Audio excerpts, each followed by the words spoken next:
Perfect. We'll test. Can you hear us all right? Okay. I'll take that as a yes. Okay. If you want to use the mouse.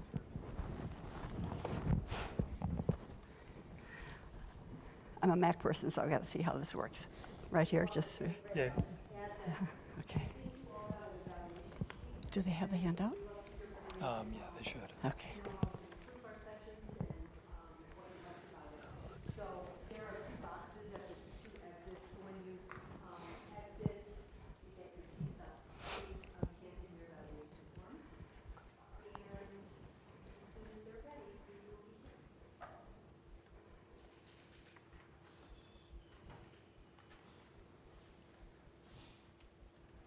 Okay, so next that's the second slide. There we go. I don't need that. I need the full screen. It's fine.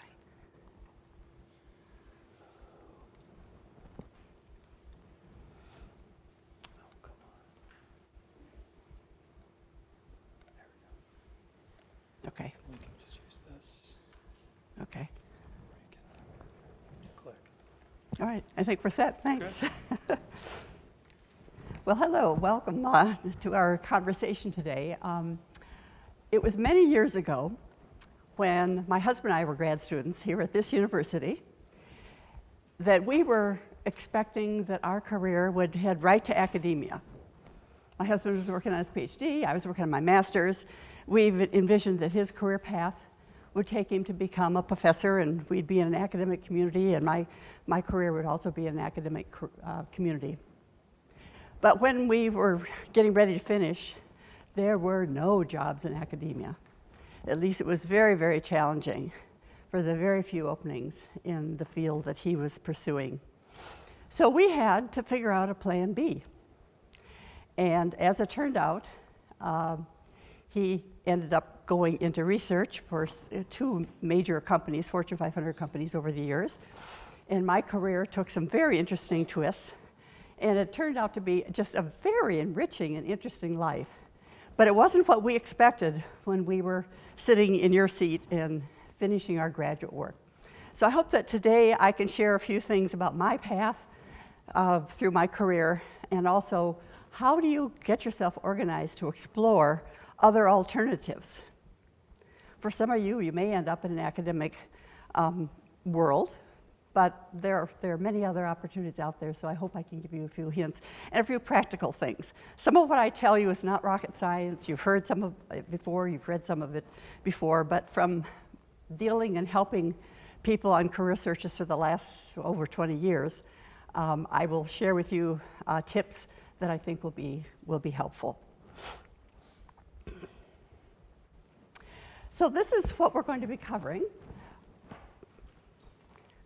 I want to emphasize that a job search is really a project. It's a systematic process that if you really work it through well, you will have results. So I'd like you that we're going to kind of talk about this as a business or academic or overall life process.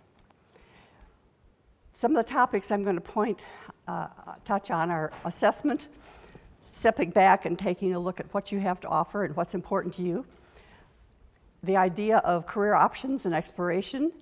I'll give you a few pointers on resume and on marketing materials. We'll talk quite a bit about self-marketing techniques and networking and contact development, which is really key to success in this process. We'll touch on interviewing and negotiating, and then some tips on managing your career once you're started out and your career is getting launched. How do you keep it on track, grow it, and develop over the years. And I'll try to leave plenty of time for Q&A afterwards so that we can really focus on the areas that are most important to you.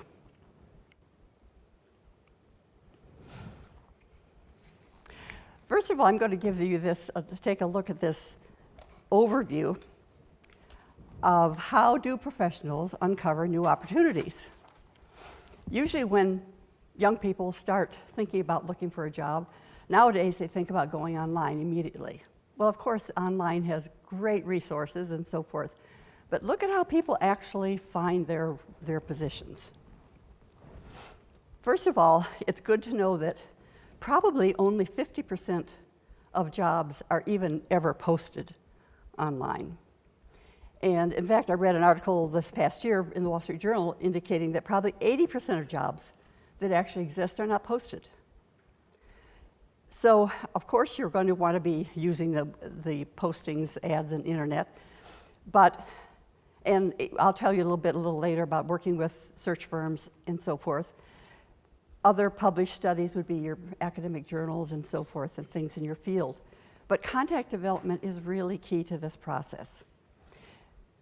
If you take a look at this pie chart, you'll see that 2/3, and often nowadays maybe a bit more than 2/3 of people find their opportunities through contacts and contact development.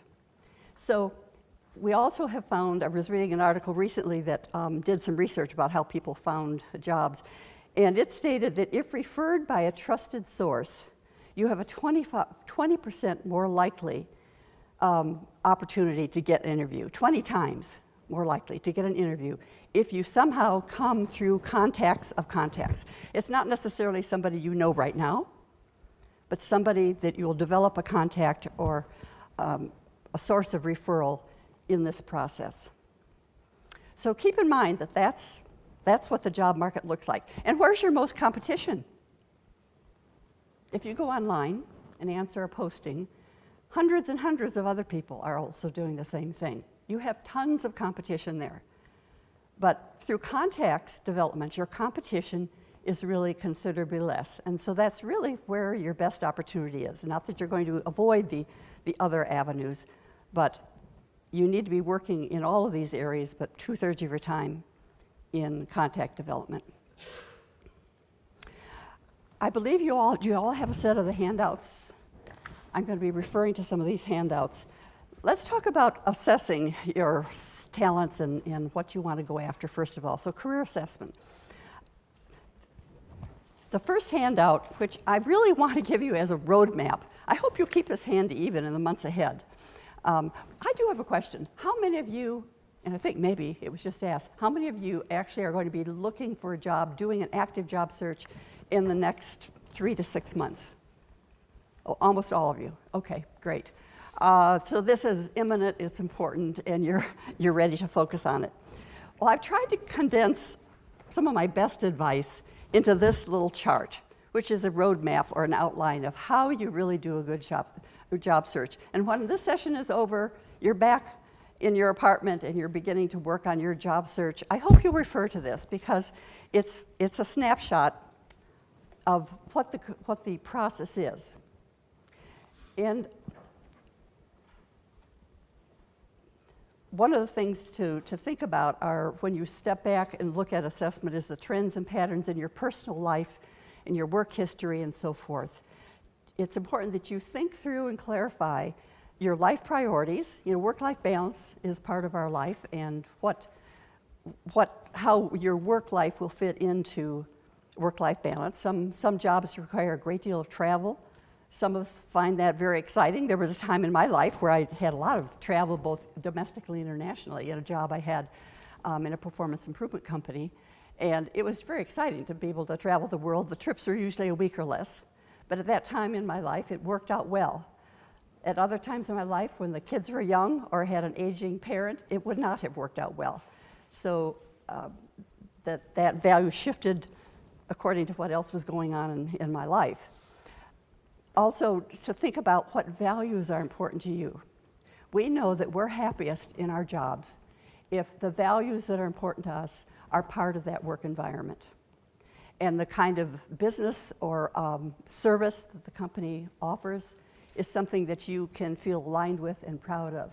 And that the atmosphere in terms of it, the management style feels comfortable, you're going to be happier in your job. So thinking about what's important to you in a work situation is an important part of assessing what you want to go after. Also thinking about the kinds of preferences you have in terms of work. Do you like to work at a fairly fast, deadline-driven atmosphere? Are you great at pulling things together at the last minute and meeting deadlines energizes you? Or do you prefer to have longer time to work ahead on projects? Do you like short-term projects or long-term projects? Do you like to work with a team of people? Or do you really prefer to focus and work more independently? Those are all things that you need to think about as you're looking at opportunities. I make a reference on this slide to an article, which is actually the last handout in your packet. It's a good article on career transitions for grad students, and it's some really good practical tips. So that's something I'd suggest to read after today's conversation. So transferable skills are part of what you take to the market. In addition to your academic or deep knowledge-based skills that you've developed in your graduate school program. And if you're finding that you're not going to have a direct opportunity in the area of research that you're working on and have been focused on during your PhD studies or your master's studies, one of the things to consider is what other skills have I been developing along the way that would be attractive and useful to hiring organizations. And look at this list here. PhD transferable skills. Anybody who's working on their PhD has developed analysis and problem-solving skills. Management and organization of projects. You've had to do that. Leadership and interpersonal skills. It's very likely that you've maybe have provided some leadership for a team effort or to a project. Research and information management. Initiative, you had to show a great deal of initiative to get this far in your graduate work. Self-management and work ethic. Nobody's been holding your hand while you've gotten through graduate school. Those are all solid skills that are valuable in the workplace, and certainly written and oral communication. So the list can go on, but that's just a small sample of the transferable skills that are available or that are part of what you take to the marketplace. One way to analyze the skills, both your technical skills or your professional skills, things you've learned in your body of work in your studies, in your major, but also what I call motivated abilities. One way to identify what those are is to analyze your past accomplishments. So that's my handout too. And this is an accomplishments exercise. So I'm going to give this to you as some homework. And what this is I would challenge you to make a list of 10 or 12 accomplishments in the course of your life and your work and your studies so far. And try to pick out things that you enjoy doing, projects you worked on, maybe some part-time work achievements you've had, leadership in student or university activities. But write out little scenarios about these accomplishments. And writing them down is an important part of this exercise. So write down, I call this the CAR exercise because you're going to write down what is the challenge, what was the situation at the beginning of this accomplishment. What did you need to do? Why did you need to do it? What types of difficulties did you confront? Maybe you were starting an initiative or a project that had never been undertaken before. And you can even include small accomplishments. These do not have to be monumental accomplishments. But then write down also, what were your actions? How did you tackle that challenge? How did you go about it? What did you actually do? What steps did you take? And then to write down the results. What was quantifiable, perhaps? Some things you could quantify.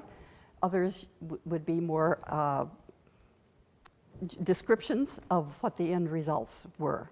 But challenge, action, results. And if you write down, say, 10 of these, and then you'll have these little success stories already thought through and in your back pocket. Sometimes my clients have to go back and talk to colleagues about, help me remember that project we worked on 2 years ago. I'm writing out this challenge, action, report, results exercise, and to get some of the details. But writing out that scenario means that you have all these 10 descriptions of success stories in your back pocket before you go into an interview or before you have an important coffee conversation with somebody that you're networking with. The other thing that you can do with this CAR exercise is look at each of those 10 success stories or accomplishments and ask yourself, what was I drawing on? What technical skills or professional body of knowledge was I pulling on? And that will include probably a lot of things that you are actually studying in your coursework, in your research. But then also ask, what would my list look like for that accomplishment in terms of transferable skills? Was there problem solving? Was there decision making? Was there teamwork? Was there initiative? and write down under that accomplishment all the two lists, essentially, your professional skills and your transferable or softer, I call motivated abilities. If you do that then to 10 different success stories or accomplishments, you're going to start to see some patterns. You know, over all these various kinds of accomplishments I've had, I seem to, time and again, draw on these particular kinds of skills.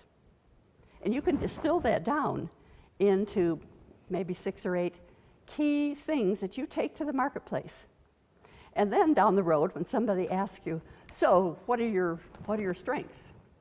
What are your abilities? You can say, well, because you've already done this analysis, you can say, well, I'm really pleased that over the years, I've been able to really develop these strengths, and you can name them. Then you also have a for example.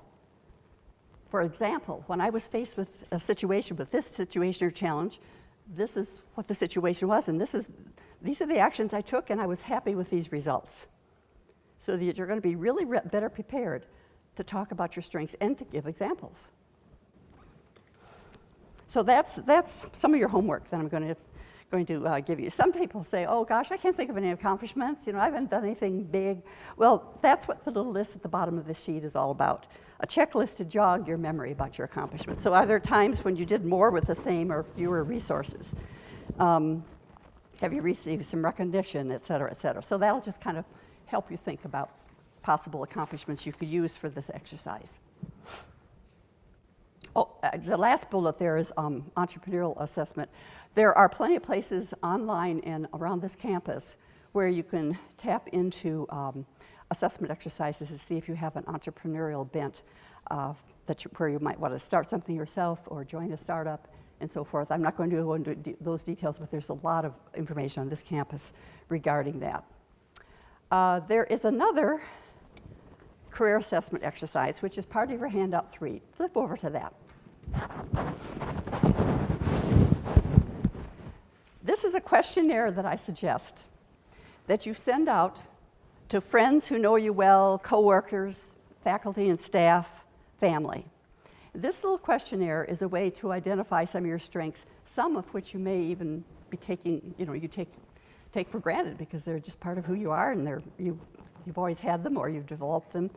But I found this to be a really helpful tool. All you have to do is, you might want to tweak it a little bit, but you email this out to, say, 20 people, co-workers, friends, faculty, staff, and just say, you know, I've been doing this career assessment, and would you please just quickly answer this in a return email to me in the next 3 to 5 days. And all I'd like you to do is, as it says here, list 5 skills, accomplishments, gifts, abilities that I have. And so it's quick and easy. They can just write them down. And then you say, also write down how they see you demonstrating these skills. And the request is just write a sentence or 2 or up to a paragraph, whatever. But I find that if you send this out and you ask for people to get back to you in 3 to 5 days, they usually do, because they may sit down and do it right then. So what you're going to get back from other people is how they have observed you and the strengths and skills they've seen in you.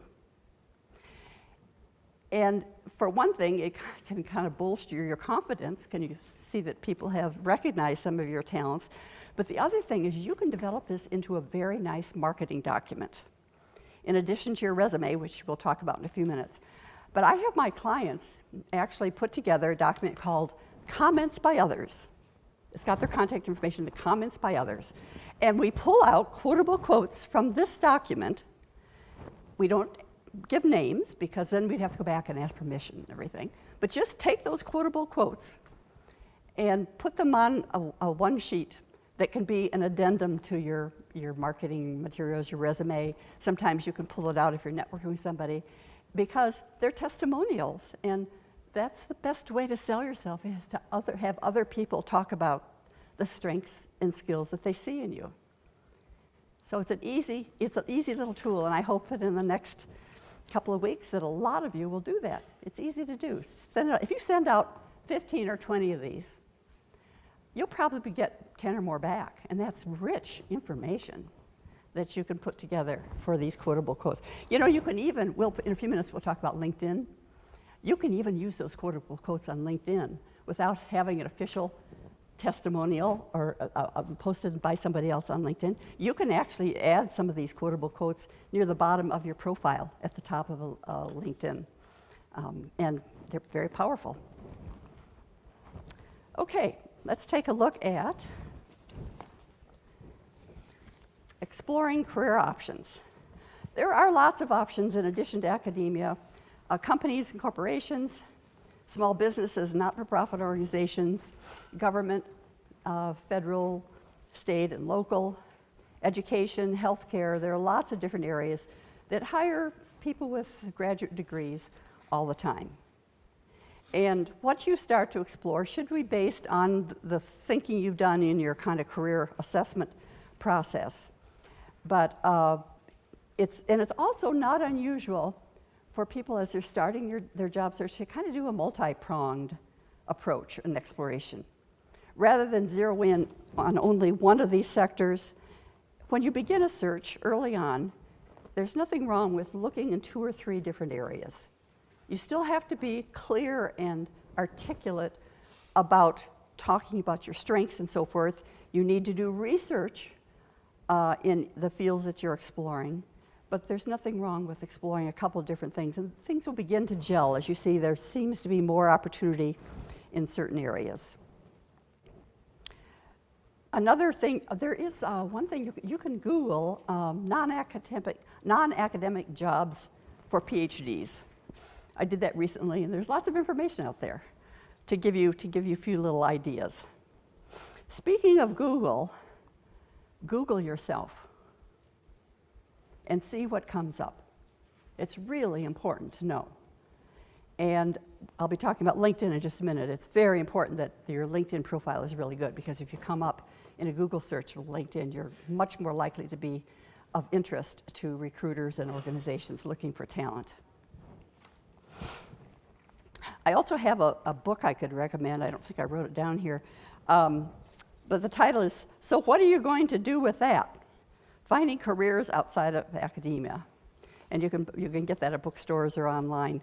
The author is Basalia and Debelius, but I just think it's a catchy title and has good information. So what are you going to do with that? Finding careers outside of academia.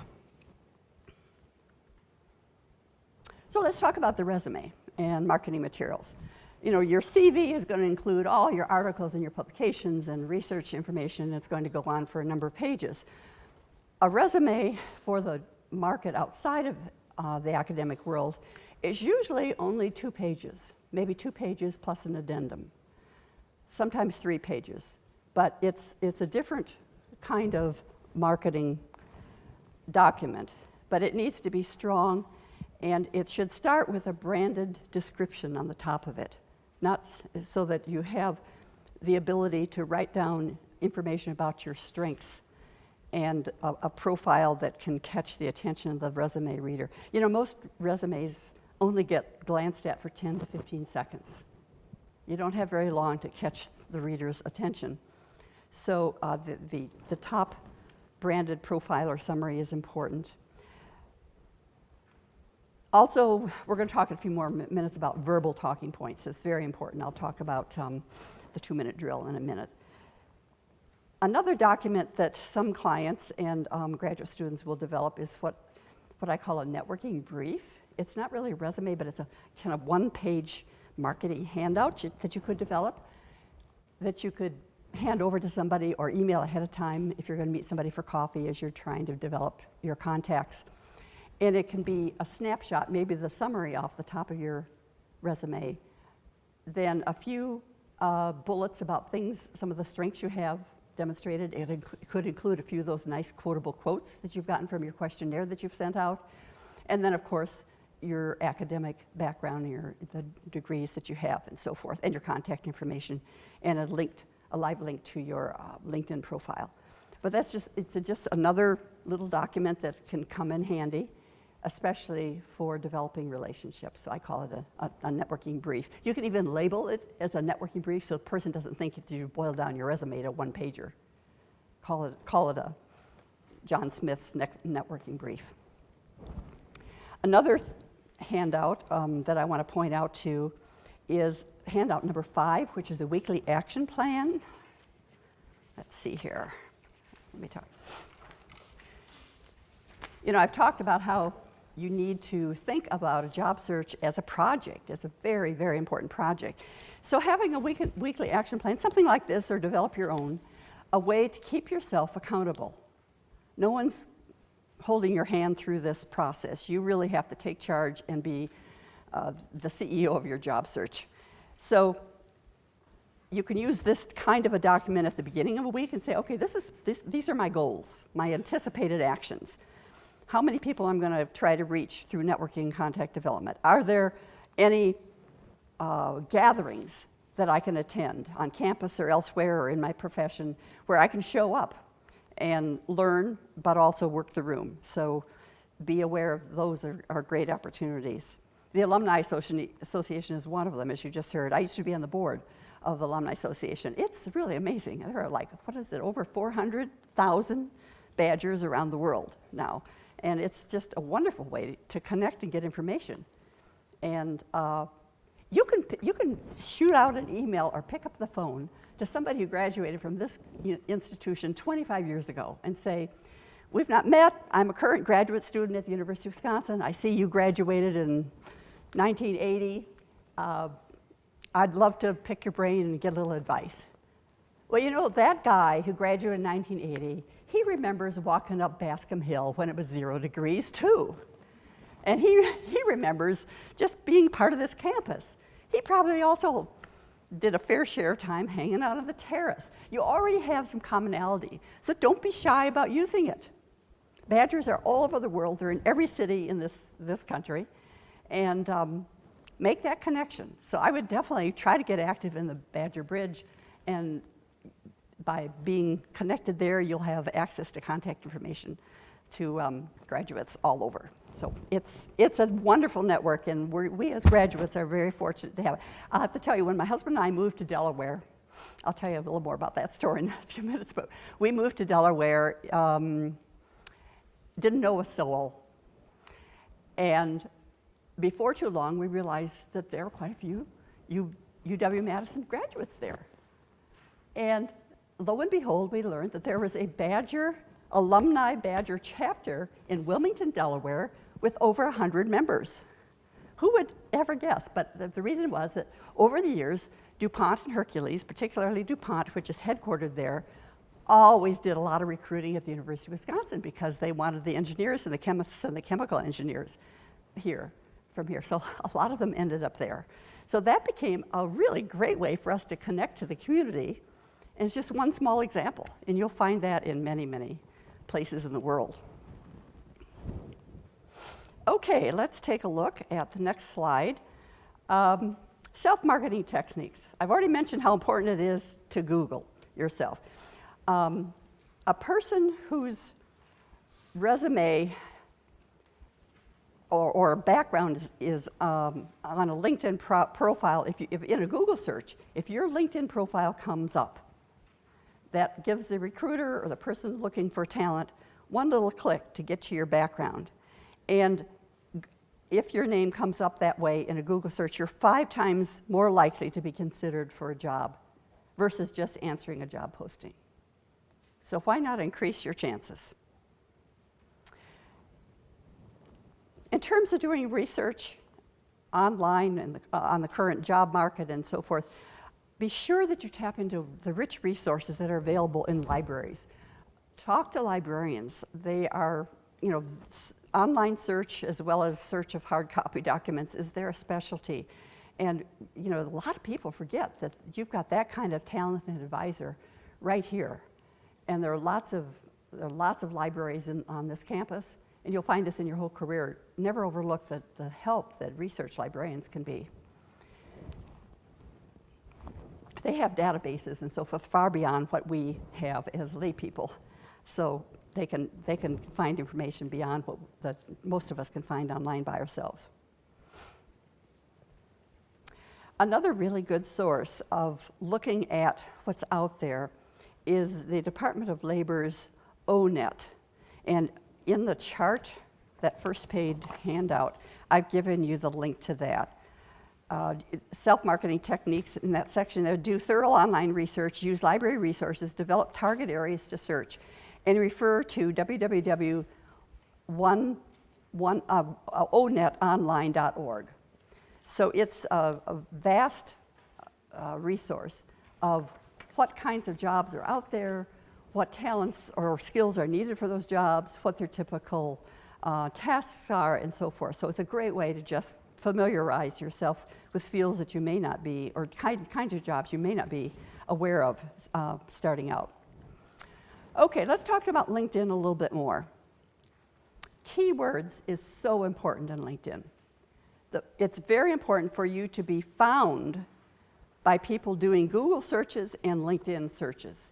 So keywords is really important as you develop your LinkedIn profile. So I have handout 6 is a LinkedIn kind of a checkup worksheet. And think about what keywords are really important in your field. And be sure you sprinkle them through your summary and your descriptions of things you've done in graduate school so that the keywords come up. Also, how many of you, well, first of all, how many of you are on LinkedIn already? Lots of you, okay. How many of you have a fairly professional looking photo on LinkedIn? Okay, good. It doesn't have to be done by a professional photographer, but it should, as long as it's got a solid background and you look like an employee that might be hired for the kinds of jobs you're interested in. Usually you should always dress or look like somebody 1 or 2 steps above you. So if people in doing your job would always come to work casually, if their supervisor might be dressed differently or their supervisor, think about presenting yourself that way, because first impressions are important. But you can have somebody take a picture with your iPhone as long as you have a professional pose. So that's really important, to have a photo. Also, the headline is, as you probably know, the headline is something you can edit. What comes up automatically with the system within LinkedIn is just whatever you list as your most recent job. Or in maybe your case, it's your current status as a graduate student here at the university. But you can tailor that LinkedIn headline, which shows up every time somebody pulls up your name in LinkedIn, as a marketing headline. So you can make it as a little tagline with a message that you want to give out in terms of what you're going after. Don't say you're unemployed or you're looking for a job on LinkedIn. This is where you showcase your skills and so forth, and use every line for that purpose. But it's really important to do everything you can to be found by the keywords you use. In terms of other social media, you want to let all your Facebook friends know that you're now pursuing opportunities. You never know who they know.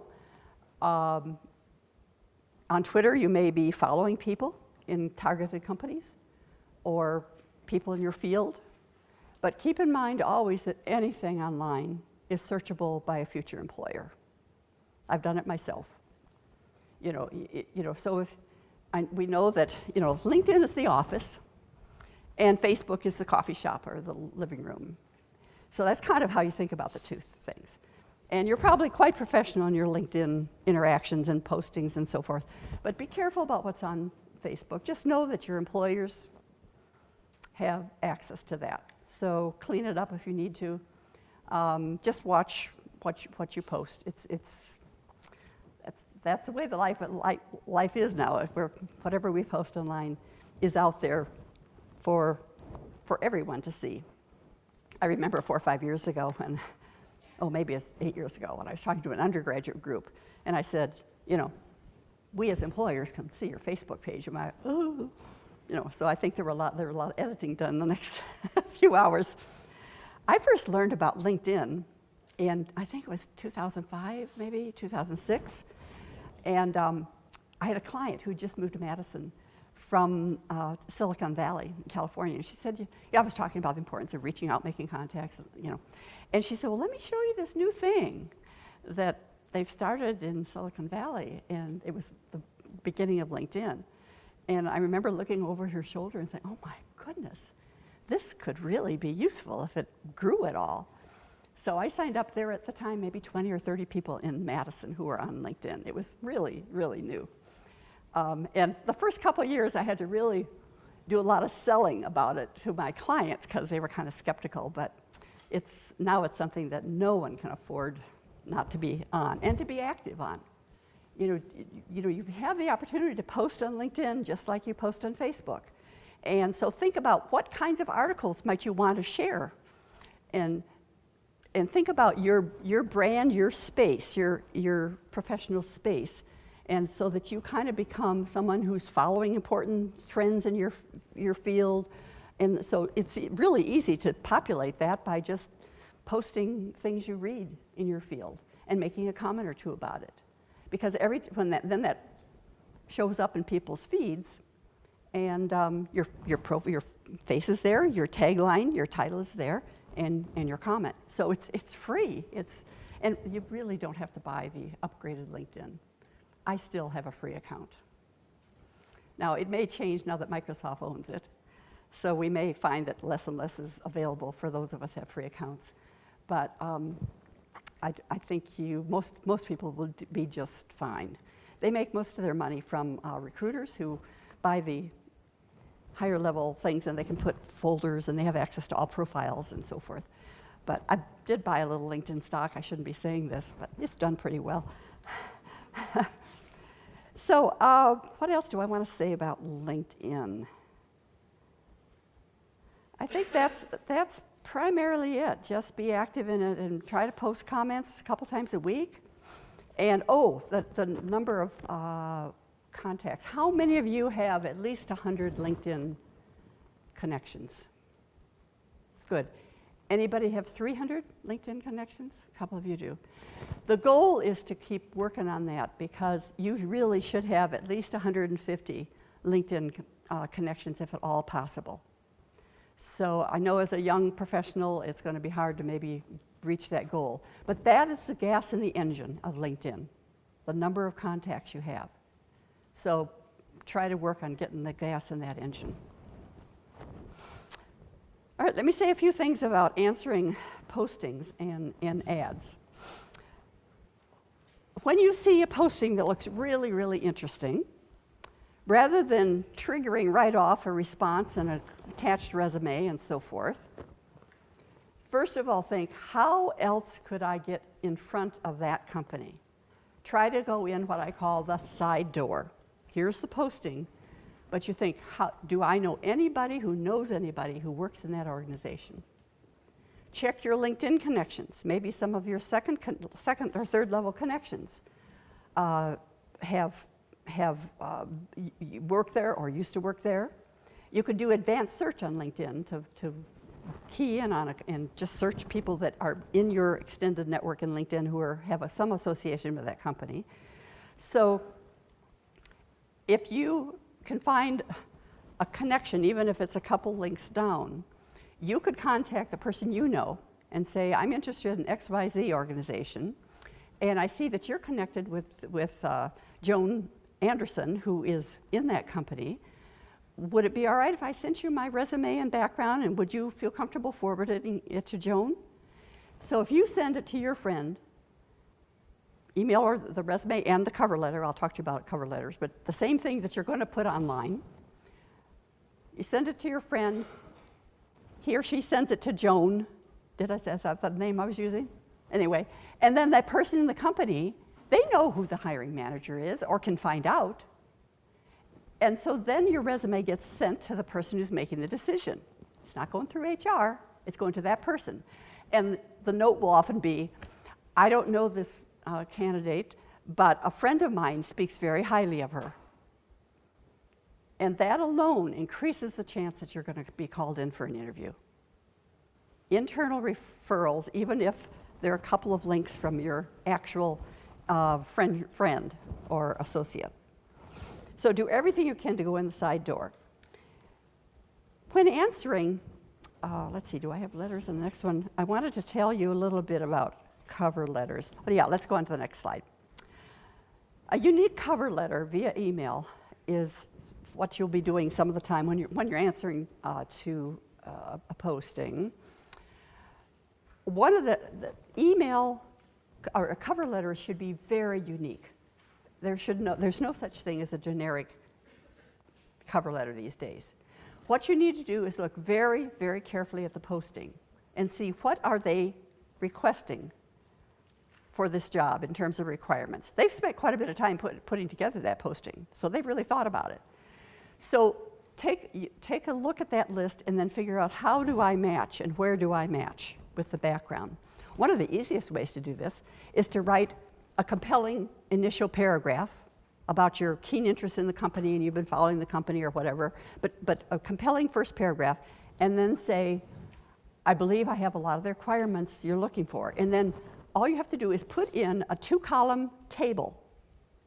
And on this side, say your requirements, and you can pull them right out of the posting. Just list them. And on the other side, say my qualifications. And then you're going to go point by point, matching how your background or your studies match what they're looking for. Now, if there's something in that list of requirements that you don't have, don't draw attention to it, leave it off. You know, they've written a description of the walk-on-water candidate who has every possible thing they could want. But if you have 80% of what they seem to be looking for, it's certainly worth responding. So the 2-column, and then you end with another compelling paragraph indicating you look forward to an opportunity to talk with them in person. And you attach the resumes. Sometimes when answering a posting, there's no place to put a cover letter. Then what do? Any ideas? All it has is a place to submit a resume. Well, you just make a PDF. You put your cover letter and your resume together and make it a PDF. So it's one document. Then you can attach it. But before you push the send button, you're going to be working hard to try to go into the side door. And if you do find somebody who knows somebody in that organization, you can send that same cover letter to them and the resume that maybe they will forward. Question? Is it better to hit send while you're looking for that side door, or should you always look for the side door? I would wait a couple of days. Hopefully postings are up a few days, sometimes a few weeks. Usually you have a little time. Okay. So I would scramble and try to find the side door. So a few days to a week is I can't promise. Sometimes jobs goes up, and another thing you have to keep in mind, the reality is that sometimes jobs are wired already. They already have an internal candidate, or they have somebody who's come in the side door already, but they feel they either by law or company policy or whatever, they have to post all their jobs. So sometimes, it's too bad, but sometimes they're already posted, wired. But yeah, I would usually have it all time. Work hard to go in that side door. And then give them all that ammunition. If you have a cover letter, especially that 2-column thing, it makes a case for why you're a good match. You're going to help them be an advocate for you for the job. Okay? Recruiters. Let me say a word about recruiters. Recruiters work for organizations. Either they're internal recruiters in a company, or they're in businesses that get a 20 to 30% fee for finding candidates.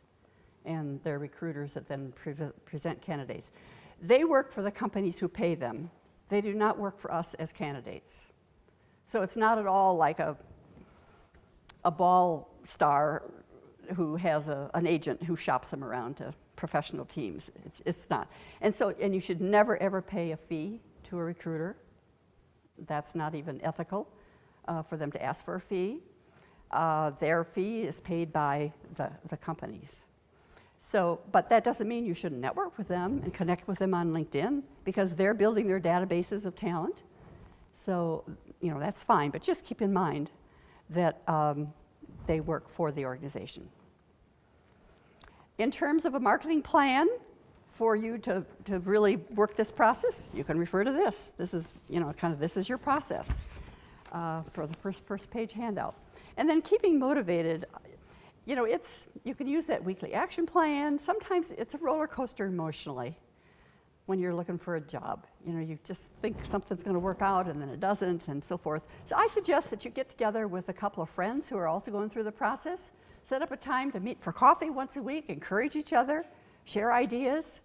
You'll come across articles that might be helpful to others that are doing the search. And it keeps you kind of accountable about, you could report what you've been doing the last week. And it just is a way to keep yourself motivated and keep from being discouraged, because it is a tough project. There's no doubt about it. It's a challenging thing to go through. Let's see. Yeah, I mentioned the handout again. So let's take a look at networking and contact development. Remember the pie chart in one of the early slides that over 2/3 of opportunities will really come through that process. It also is the part of a job search that's most uncomfortable to most people. I mean, I've had clients sit across my desk when I tell them this and just have them look like deer in the headlights. Oh my gosh, don't tell me I have to do this. But once people are in the process and they realize that we're all in this world to help each other, and people often will respond if they ask for advice, it's not as nearly as daunting as they think it might be. So you need to effectively use this whole networking process and tap in, tell everyone that you're exploring new opportunities. And I'll tell you my own little networking story that happened to me mid-career, actually. My husband was looking for a new opportunity, and he had he had 5 offers on the East Coast, nothing in St. Louis where we lived our life at the time. And I had a thriving career, but I was really more of a generalist. I had started out in education, and then I became a not-for-profit, well, actually I ran for the state legislature at one point. But I didn't win, but that led to a lot of growth. And then I became an executive director of a not-for-profit working on education policy issues in the state of Missouri. After that, I was recruited by one of my board of directors to work for this performance improvement company called Merits in St. Louis. But my husband was at a juncture in his career, and he really wanted to find a company who could do the kind of research he really wanted to do. And there were 5 companies on the East Coast who thought that he would be the right guy, nothing in the Midwest. So it became quite evident that I was the more flexible one in our family. So we moved to Delaware. And our youngest kid was just finishing high school, and he was coming to Madison to go to school. So we headed to Delaware, and I had a huge network in St. Louis because I had worked for a number of different companies. I was very active on boards and did a lot of volunteer work. So we moved to Delaware. I didn't know anybody. And here I was, mid-career, and I literally didn't know anybody except the real estate agent who was showing us homes. So I sat Mary Lascaris down. I said, Mary, I need to start networking and meeting people in this new area, Delaware, and it included Philadelphia area. So she said, okay, and she sent me 3 or 4 names of highly placed, executives in the Delaware area. That then I just had to pick up the phone. It was even before email. I had to pick up the phone and call them and say, I'm calling you at the suggestion of Mary Lascaris. She thought that you would really be useful to kind of help me get to know this community, and I'm beginning to explore professional opportunities, and wondered if we might meet for coffee. I mean, I was asking for their help, but people were really very responsive and very kind and said, well, sure, let's look at our calendars. So I went from essentially knowing only our real estate agent to many cups of coffee, but in a month I knew 20 people, and pretty soon I knew 40 people, and through that process, it led me to the company that I joined that did career development and executive coaching, which is, now it's been the love of my life for the last 20 years. It's a field that's just right for me, but I wouldn't have found it if I hadn't done all that networking and starting kind of from scratch. So you don't have to start the search with a huge network. You can grow it, because people are usually more than happy to help if you ask. Occasionally you'll get somebody who just doesn't respond, so just let it slide off your back and keep going to talk to people that are responsive. Another way to network is to identify networking resources, and you just heard about one through the Alumni Association right before I came up here. Tap into that organization, but also conferences, anytime you can get to a conference. try to make it happen, and use that time to meet people, to chat with people between sessions, to follow up with speakers afterwards, to network. Make yourself business cards. You can or order some cheap ones so you have something with all your contact information that you can have in your pocket at a conference, not in a nice little pretty folder tucked in a purse or in a briefcase, but loose in your pocket so you've got it right there. And conferences are great. Also, I've already mentioned the campus librarians, but also there are lots of campus career experts right here. Almost every school has them, or departments. So I think sometimes they're not used as much as they should be. There's a wealth of information right here on campus, and so tap into it. It's available to you. Volunteering to help in professional community organizations can lead to contacts and leads and information that can be useful. I think that's a great way to continue to network throughout your career, is to get involved with your professional organizations or with volunteer organizations that are involved in causes you believe in. It feels really great to give back, and you meet wonderful people that way. And you will grow personally and often professionally as well.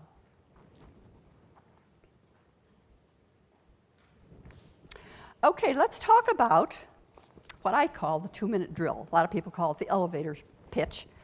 But the 2-minute drill, I call it a 2-minute drill so you kind of know that it really shouldn't be more than 2 minutes. And it's handout 4. And let's take a look at it right now. I've kind of given it a little script you could follow.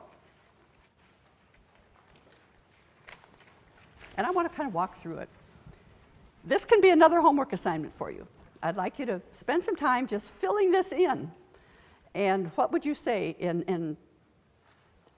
as a way to introduce yourself over coffee or to somebody you've been referred to? The 2-minute drill has kind of several parts to it. There's first the introduction part.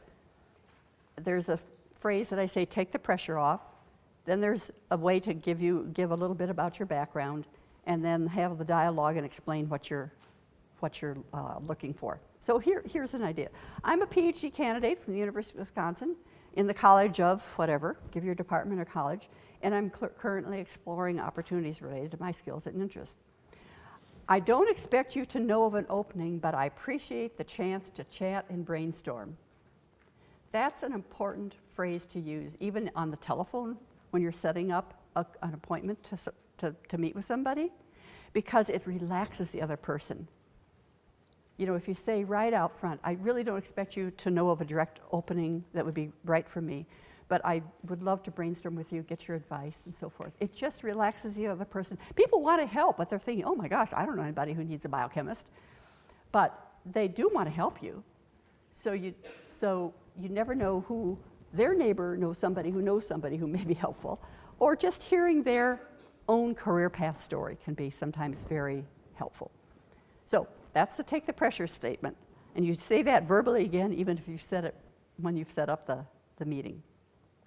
And then you can say, maybe it'd be helpful for me to give a little bit about my background. So my studies have included such and so forth.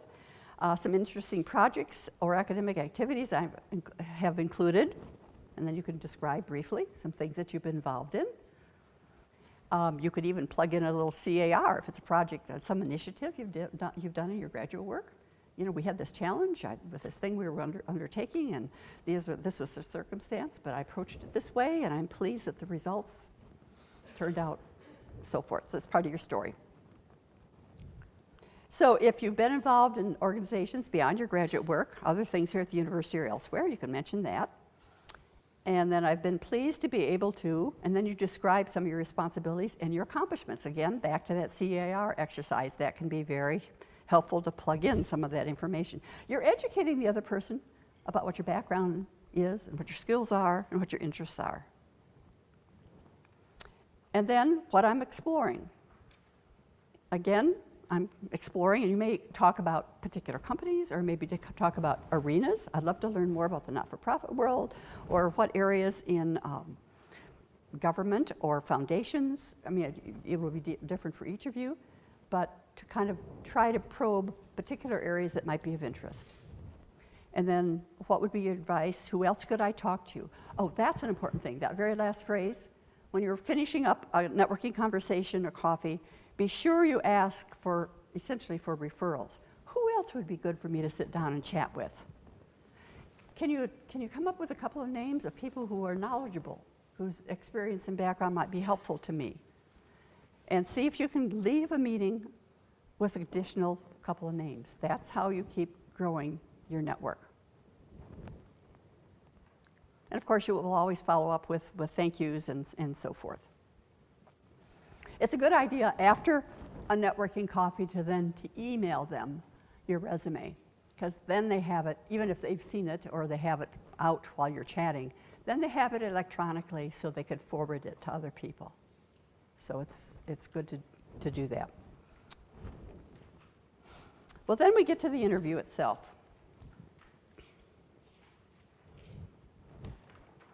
Oh, I do want to, before we leave networking, I want to mention one of the articles that's in the packet. For people, not everybody's an extrovert. A lot of us are not. And there's a handout that says Networking Strategies for Shy Professionals. It's a several-page article. It's handout 8. And has lots of really good advice for people who are more reserved. And just because a person is shy or reserved doesn't mean they can't be an excellent networker. Some of the best networkers, and in fact, even some of the best salespeople are introverts because they're really good listeners. So I think that article will be something a lot of you will find helpful. So interviewing. You have to really prepare for an interview. First of all, research everything you can about the organization and the people in the organization. Ahead of an interview, you can ask HR, whoever is setting up the interview, to let you know who are you going to be talking to during the course of your interview there. So get the names, you Google them, look them up on LinkedIn, find out everything you can about every person you're scheduled to talk with. Be sure you know their website inside and out. You need to go into an interview showing that you are interested. Organizations like to hire interesting people, but even more, they like to hire interested people.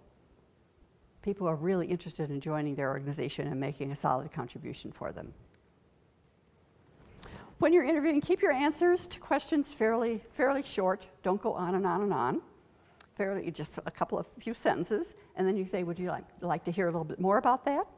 And if they do, then you can elaborate. But it's very likely that they'll have a whole series of questions they want to ask, and you don't want to kill the time by being too wordy on any one answer. Some of the questions may be behavioral interview. How many of you have heard of behavioral interviewing? Okay, it's a technique used by more companies these days, not all of them, of course, but some companies are even training their managers to do this kind of interviewing. It's based on the premise that past behavior or achievements or activity is the best predictor of future behavior. So they're going to be behavioral interviewing is where they ask you little scenarios. Can you give me an example of a project you worked on that you're particularly proud of? Well, if you've done your CAR exercise, you're going to be ready. They may ask, can you think of a time when you were disappointed with how a project turned out or how a team functioned? Well, there may be something from those CAR exercises that you can draw on, but you got to be careful. Don't go negative. So be careful how you phrase your things, because end up with, but we as a team, we learned this about something and we were able to apply it in the future. So be a little bit careful about that. But you read up on behavioral interviewing a little bit before you get out there to interview. Practice mock interviews with your friends and colleagues. It's good to practice. Let's see, what else? Oh, salary discussions.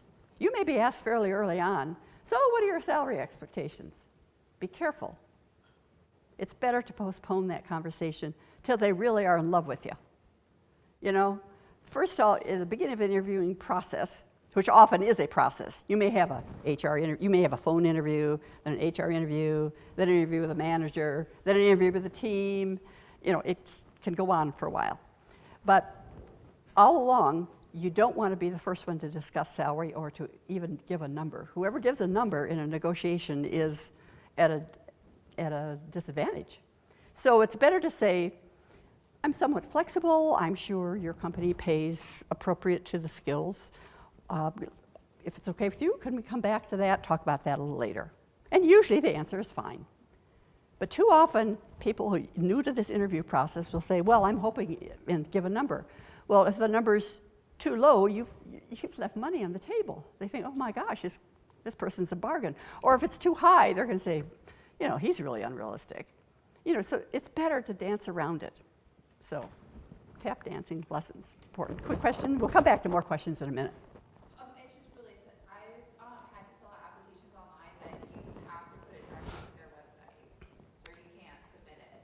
So. Well, it used to be, a couple years ago, you could just put 000 on that, but now they've gotten more sophisticated. Sometimes you can give a range, you know, and, you know, try to make it a range that is. Just like check out like Glassdoor or something. Oh yeah, Glassdoor, check out Glassdoor. Yeah, check out any source you can about. And use your network. If you can find out anybody who works there, find out what do they typically pay for project managers. Can you find out what the range is in your company? Yeah, sometimes you are forced to put a number down. So when you look at interviews or at offers that come in, you really need to look at all aspects of the job offer, of course. It's not just salary, but it's location. It's the kind of work you'd be doing. It's the culture of the organization. The details of what the whole package is important, the benefits. So when you get an offer on the table, or they say, you know, they say, we'd like you to bring you on board, you can express your excitement, your appreciation. I'm just excited about the people I've met. I'm very impressed. I'd like the offer in writing, and I will need a few days to think about it. I may have some questions. You're not saying yes right away, because that gives you a chance to look through it carefully and see, are there any areas that you have questions or would like to modify? I mean, you could say, I'm very excited about in negotiating, you could say, I'm very excited about this, but, you know, I'm a little disappointed in salary. And then do you notice I paused? If you say that in a conversation, in person or even on the phone, if you put it out there, count to 5 and don't say a word. Because when we're nervous, we tend to want to fill the space with your words. Let it sit there. Because they may come back and say, well, that may be somewhat flexible. They've already gone through the whole interviewing process. They know they want you. They've got an offer on the table. So what's a few $1,000s? You'd rather have it in your pocket. So the pregnant pause is really helpful in negotiations. Just let it sit there and count to 5. One little hint. But think about all aspects of the offer. You can negotiate sometimes the duties, the responsibilities, expectations. Compensation isn't the only thing. Sometimes if the salary is a little lower than you would expect, you could think about ways that you could take on a little broader scope, which might put it into a different salary area. Maybe you also have some experience or studies or background in something else, or you could, you could consider that perhaps the job description itself would be broadened a little bit. Sometimes flexibility is important to people. Is it possible to work a day or two from your home office? That's important to some people, depending on what else is going on in their family and their life.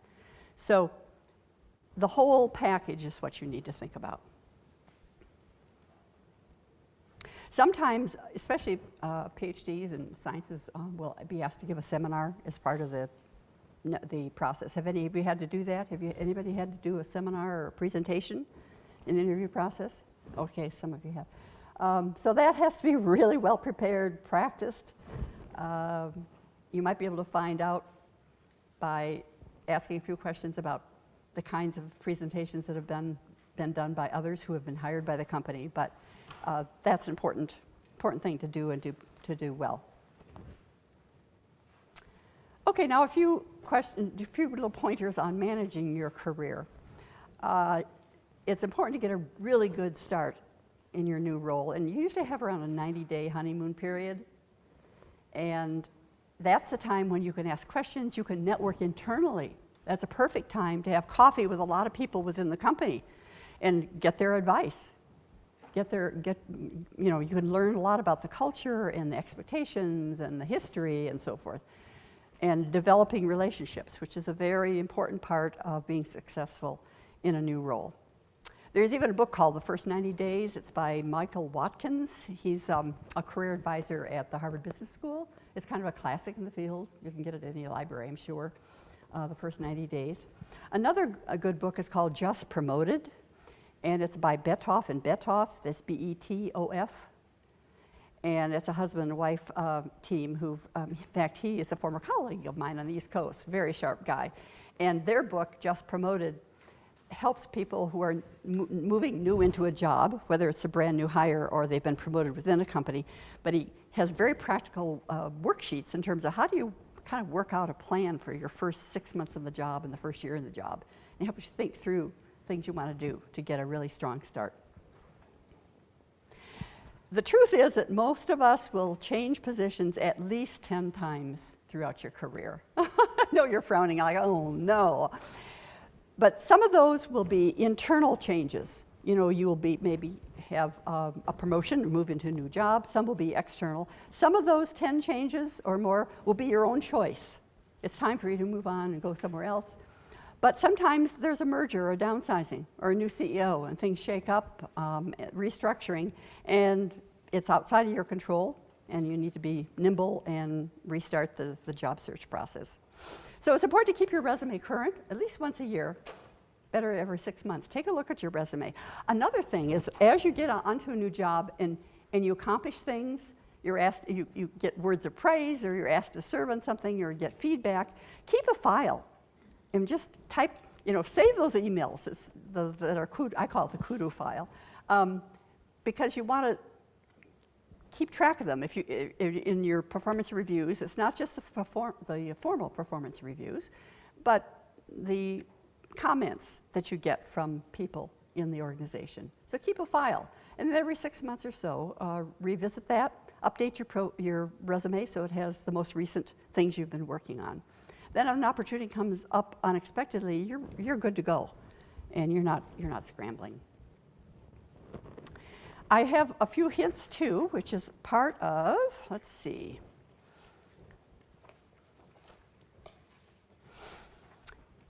I think it's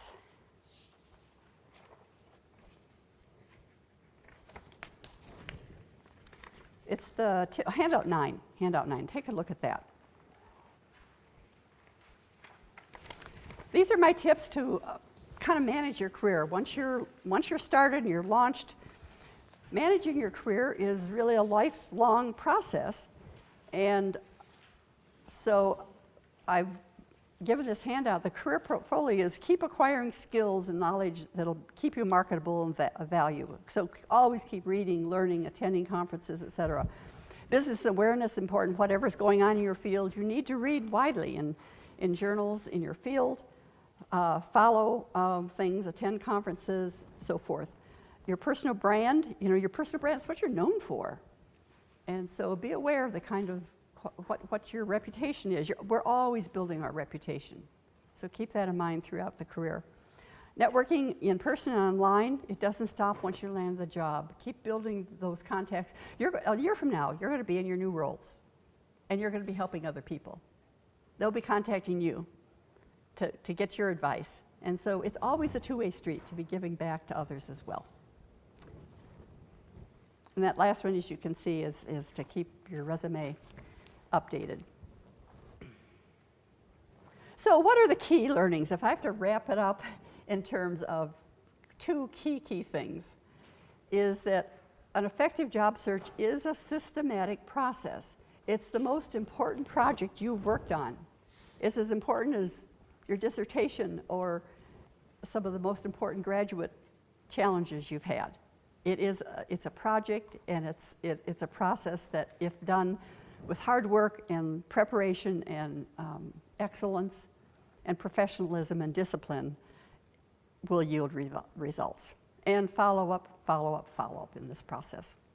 And that contact development, again, as the reminder, is that if 2/3 of the opportunities come through that way, the process of developing contacts that can lead to more information and opportunities, then 2/3 of your time in your job search should be spent on working that part of the process. So with that, I thank you, and I'll open it up to questions.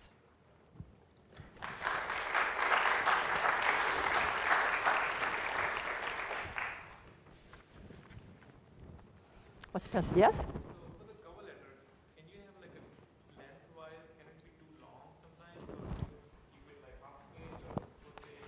All right, the question was, what about a cover letter? How long should a cover letter be? A full page, even 2 pages is all right. Don't make it a half page. It's not going to be generic. It's going to be very specific to that particular posting. So you want to make a case about why you're a good match. You know, when the answers come back for postings, they usually go to a kind of a first-level HR person, and that poor person is going through 150, 200, 300 of these responses. So by having a compelling cover letter, kind of like that 2-column comment, you might, you know, you're partly doing that person's job. You want to be screened in. Oh, looks like that person has a lot of matches. So you want to get put in that pile. But there's not a rule of thumb about how short it has to be. Make your case, but don't make it 3 pages. What else? Question over here? Yeah, I'm certainly not the expert. You are, but I have to say one thing that I'm skeptical about. If you are, going after entry-level positions, this might vary by sector. But I know that, in the government sector where things are more rigid Yeah. and things are less flexible. Mm-hmm. I wonder if, like, as an entry-level with less experience, you're just kind of starting out. Can you really push back in a negotiation? Do you really have the flexibility to do that, or is it more kind of limited? I tend to think that. You're probably more limited in a government job where if you look up and you're a GS-8, that's going to be a certain salary. Yeah. But you can research that ahead of time and see what is the salary for that. Maybe you could go for the next level up. Maybe there's, But networking still can get you those jobs, get you the interviews. Could you be a little bit more explicit about what you mean by negotiating job responsibilities? Usually, they'll call for certain things. So what do you mean by negotiating? Well, it might be the question was, how do you negotiate the responsibilities in a job? It depends on the situation, but it could be that you're getting some clarity.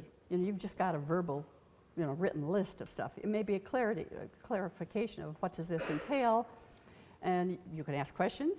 Can it also, do this or that? Or you may get a feel for how much latitude you have in terms of being creative. A lot of that depends on your boss. That's another thing, is you're interviewing the boss, too, when you're interviewing. You're kind of figuring out, do you want to work for this person? Is it going to be a good match? Is the chemistry going to be right? Yeah. But it may be, for some of the lower level jobs, it may be more clarification. But you may be surprised about the flexibility. It may never say on the job posting that you can work some from home, but more and more organizations are allowing that, but it may not be there unless you bring it up. What flexibility do you have? Do any of your other people on the staff work from home part of the time? You won't know unless you ask sometimes. Yes? Do you have any tips for if you are doing a multi-pronged search about how to make the application materials, CV, resume, whatever that you send the person that you're applying to, not seem like it's got a different tune than what you've put online? Because often when I apply for a job, I'm kind of emphasizing or de-emphasizing certain things about my background depending on what they want for that job. Mm-hmm. When you put things online, you don't know who's looking at that. If they're comparing, like, oh, well, I kind of feel like I'm getting a different story looking at their Mm-hmm. online profile versus what they sent me. I don't know if you have other people negotiating that. So the question has to do with when you're looking at several different kinds of settings and roles, but your basic resume or your online presence gives one message, and what if you want to emphasize something else? Well, one thing you're doing right is by customizing your cover letter and maybe tweaking the resume some. You don't want to have 15 versions of your resume out there. That gets very confusing. So be sure you know, give yourself a little code on the resume so you know which one you sent out to a particular organization. But so it is important to customize some. But you're right, it's hard to have the LinkedIn profile, for instance, show things that are too diverse, but you're going to want to make sure you have the keywords for several kinds of things that you might want to pursue somewhere in your profile. But you're right, it's a little tricky to negotiate. But your cover letter that goes right to the company if there's an opening or you're networking your way in needs to address how your background fits their needs. It's more about what the hiring organization needs than it's about us as a candidate. So it's all about how can you be a good solution for what the hiring company or organization needs. So think about yourself as a candidate as a solution. Okay. Over here. There probably isn't a catch-all answer for this, but I'm mainly wondering about the fine line of follow-up calls and emails between effective and obnoxious hiring people in terms of, like, does it always help to call or email to follow up, and especially if you don't get an answer and leave a voicemail, do you assume that's okay, or do you call back until you talk to someone, or email until you reply, or them, and put your name on the mailing list?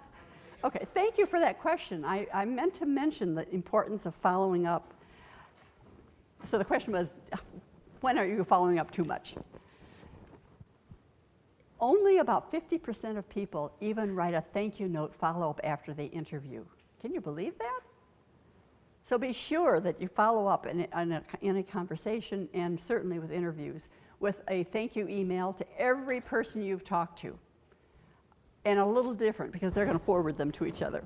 But it gives you also an opportunity to emphasize things in your follow-up.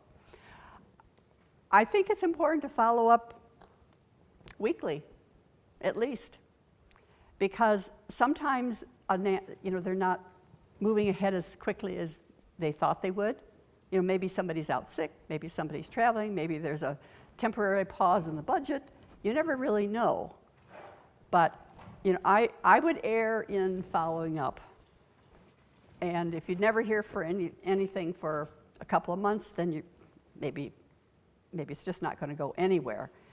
But also, is this following up after you've inquired or you've interviewed?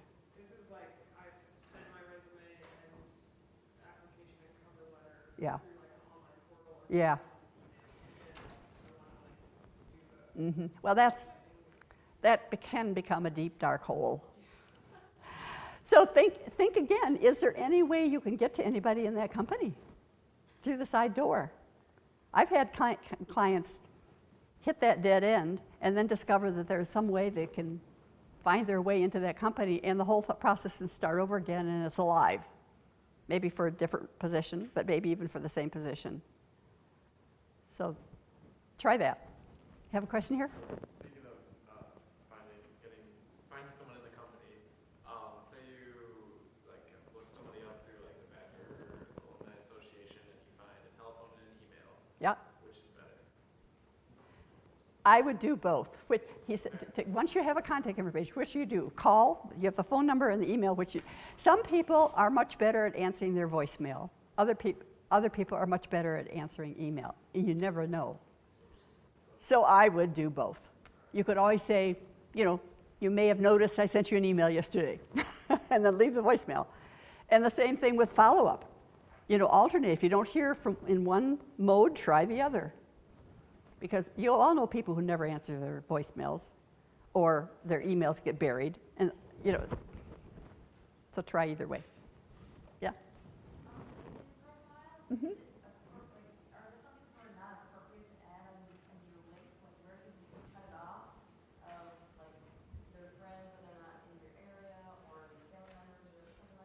Is your question about who do you connect with on LinkedIn? Yeah, you would add as your link. Well, I think it's best to have a reason to connect, to invite them to link with you on LinkedIn. Maybe it's that you've discovered there's a Badger connection. Maybe you know someone who knows them. It could be that they're a recruiter in the field you're interested in. But I usually don't connect with total strangers that I have absolutely no connection with. So you almost need to work out for yourself parameters about adding connections. But as a young person just starting out, you want a lot of connections. So if there's a plausible reason, I would add them if possible. We have to wrap it up? Maybe 2 more questions. Okay. And then we have pizza for all of you. Oh. Out in the, off the lobby, 1116, 1116. So Okay. maybe 2 more questions. All right. And then we can move Okay. there and Donna can Yeah, I'll stay and have pizza too and talk to you. Right here in the middle? Yeah. Do you have any advice on maintaining contacts that you've made while you're still in school? It's not much like you can update people on, but you want to maintain those contacts with you guys. Okay, people here, you want to know how to maintain contact with people you've met during your graduate school years? During graduate school, before you started graduate school, just Uh-huh. contacts in Yeah. general that Okay, you need to come up with excuses and reasons to be in touch with people. And you need to kind of give yourself an assignment. It's going to be on your weekly action plan, maybe every 2 or 3 weeks. And add it. Share an article that you come across. Just give them an update, especially if you're, new in a job. Right now, you want to let everybody you know that you're, actively in the job search mode. But once you go along, just think of ways to stay in touch. It could be, it's a new year, send them a Happy New Year. Holiday greetings. A year from when you graduated. I'm thinking about the time we were in class together, but think of a reason, kind of an excuse to be back in touch with them. And a short, friendly email, and you need a signature at the bottom of your email. So that says, every time you send an email, it has your cell phone number, maybe your email address again, if you have a website or or your LinkedIn profile. And the LinkedIn profile, by the way, should be customized. I don't think I mentioned that. The system itself generates something that has part of your name and then a bunch of letters and numbers. You can customize that LinkedIn URL to be as close to your name as possible. And that can be on your signature. So you want to make it easy for people to pick up the phone once they get that email and give you a call. What kind of timeline would you recommend for applying to jobs? I know especially getting a PhD is kind of fuzzy when you're going to be able to finish. Would you be like thinking about jobs a year out or 6 months out, or like what kind of timing would you Okay. recommend? And how do you address that when you're applying? Like if you want to really reach out, but you know you wouldn't be able to start for a while. Okay, it's timeline, when to start the search actively. The start date is often negotiable, probably not more than 4 or 5 months though, at the most. So that's one thing to keep in mind. But if you're a year out, you should be attending every conference you possibly can. You should be following people in your field. You should be, broadening your LinkedIn network, posting articles and things there. Following companies that may be of interest in all social media, but actually applying for, you could be working on that side door right now, making those contacts who know somebody in these companies, even though you may not be applying directly for an opening that's posted right now. Does that help? Yeah, so you would wait till like 4 or 5 months for jobs. Yeah, 6 months maybe.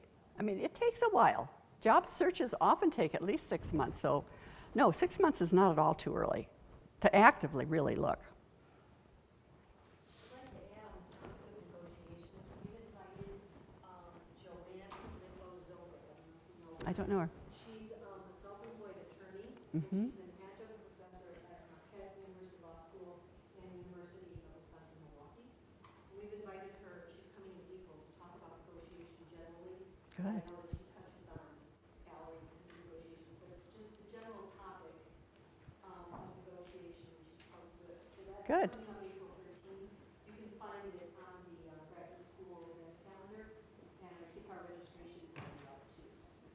Okay. just exploring that further. Donna, we thank you again. You're very welcome. And Thank you. so glad you could join us outside with Lisa. Sure, I'll stay and chat. Thank you all for your patience today.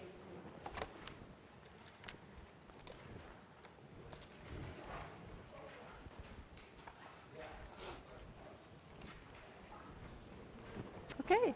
Oh, And someone who left, and someone who had to leave early, she said to me, this was such a good session. oh, that's nice. Well, thank you. I appreciate that. Yeah. And you do evaluations too, I think, don't you? Sometimes. Yeah, yeah, yeah. Okay, good. Well, they seem to be pretty engaged and pretty interesting. Yeah, yeah. So, but I'll hang around and chat with them. Okay.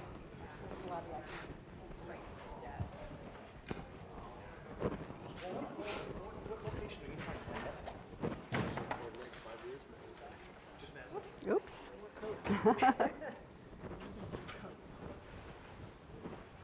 Thank you.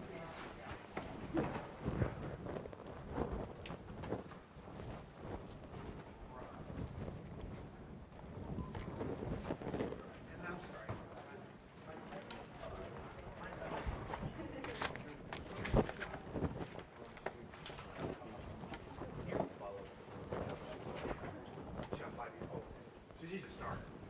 Yeah. Thank you. You're welcome. Thank you, Donna. Oh, you're welcome. You want a piece of pizza? Oh, I will. I'll chat with people too. Hi, Hi. Justin. Nice to meet you. Thank you so much for coming. Uh-huh. So I'm a postdoc. Okay. And so I'm not sure if I'm actively looking right now or not. But Yeah. what actually fell out for me was that